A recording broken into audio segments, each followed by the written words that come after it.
So the future of the Btcc has been revealed. Not the fine details, but the general gist of the new rule set is the extension of the NGTC, Next Generation Touring Car rules, which will allow models that were previously banned from the championship to race. And we're going to discuss that in a moment with a bunch of shite EI renders. But first, the new rules show that the Btcc has finally given up on chasing manufacturers, because that strategy has hampered the championship over the last decade or so. But will the freeing up of the rules work? Currently they state that the base model for a Btcc car must be available to buy from a dealership network that's active in the UK. For example, you can go to a Cooper dealer today and buy a Leon, or you can go to a BMW dealer and buy a 330. There are current Btcc cars that you cannot buy new in the UK, but the rules say that a car can remain in the championship for 5 years after it goes off sale, hence why the Vauxhall Astra and Hyundai i30 is still eligible. And the Ford Focus, which ceases production later this year, under current rules would be eligible until 2030. Now, the rules from 2027 say that any car fitting the Btcc technical rules can be entered as long as the parent company is active with a dealership network in the UK.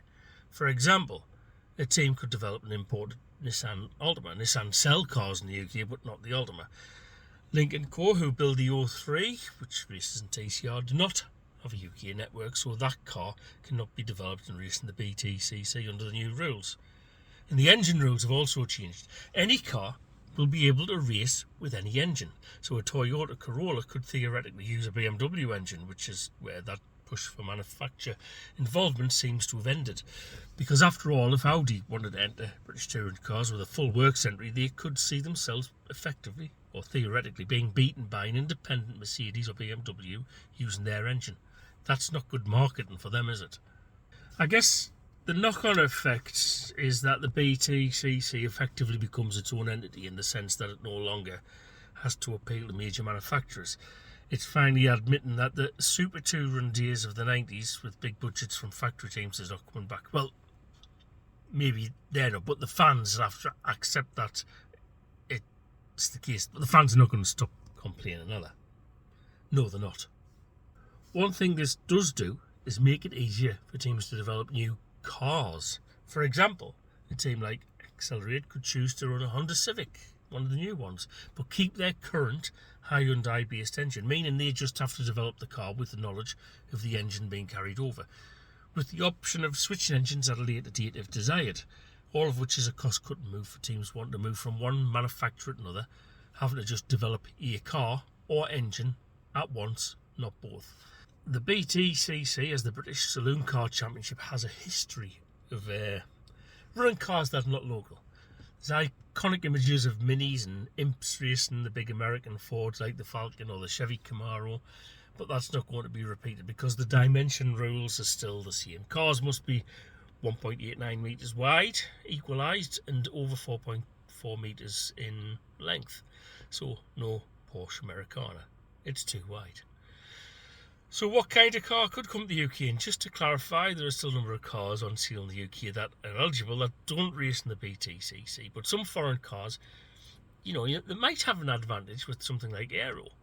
What kind of cars could we consider? I mean, an obvious car to consider is the Hyundai Elantra N, a car we've already seen in TCR racing around the world. They've seen racing sporadically in TCR UK, or the Lexus IS could be racing the championship, and with the current facelift model it would look pretty cool. How about the return of the Honda Accord? Quite a few people don't realise the Accord, a car with excellent Btcc heritage, has not been available in the UK for a while, or the previously mentioned Nissan Altima, because Nissan are one of the few manufacturers building cars in the UK. Would it be good to have them back on the grid? What about the US-built Chevrolet Malibu? Don't think so. It's slated to go out of production this year, which is a shame because it'd be cool to have a Yank tank on the grid. The VW Virtus or the Skoda Slavia, Indian and Brazilian built, or the Toyota Corolla sedan, currently available to race in TCR in South America. How about the MG5?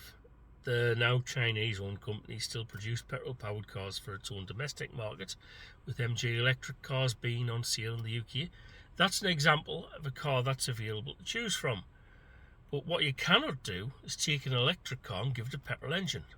As long as the car is originally equipped with an internal combustion engine as its primary means of motive power, is how the Btcc release described eligible machines. So that includes hybrids, thankfully, and stops anybody from sticking a Tonka engine in a bloody Tesla. But remember, if you build a foreign car, the supply line for a few components you need from the OEM could be stretched a little bit. Genesis have now entered the UK market, so the G70 could appear. And the beautiful shoot and brake version. That would be excellent, wouldn't it? How about an Italian stallion from Alfa? Or the already rumoured Mazda 3? Would a Peugeot 508 be as bad as Peugeot are in the World Endurance Championship? What about a UK available Skoda? The Octavia? Don't all have to be taxis, you know. Now, is the availability of more cars to choose from really going to tempt teams? Is it really going to cut the cost of running and developing Btcc cars? The jury will be out on that for a while, but the engine rules seem to be a very good move. And I imagine, because of being able to switch cars or switch engines from one car to another, that the current Btcc engines in various developed forms from Swindon, Neil, Brown, Mount Tune and M-Sport with Tonka are going to remain in British touring cars for a long time to come. Certainly past the 2030 planned cut-off for new car petrol sales and likely the planned hybrid ban of 2035. Could this actually be the final petrol engine regulations for touring cars in Britain? What say you? So just leave your comments below, share your thoughts on what cars you'd love to see in the Btcc in the future, and what other things you'd like to see away from cars that you think might actually make a difference in terms of cost cutting.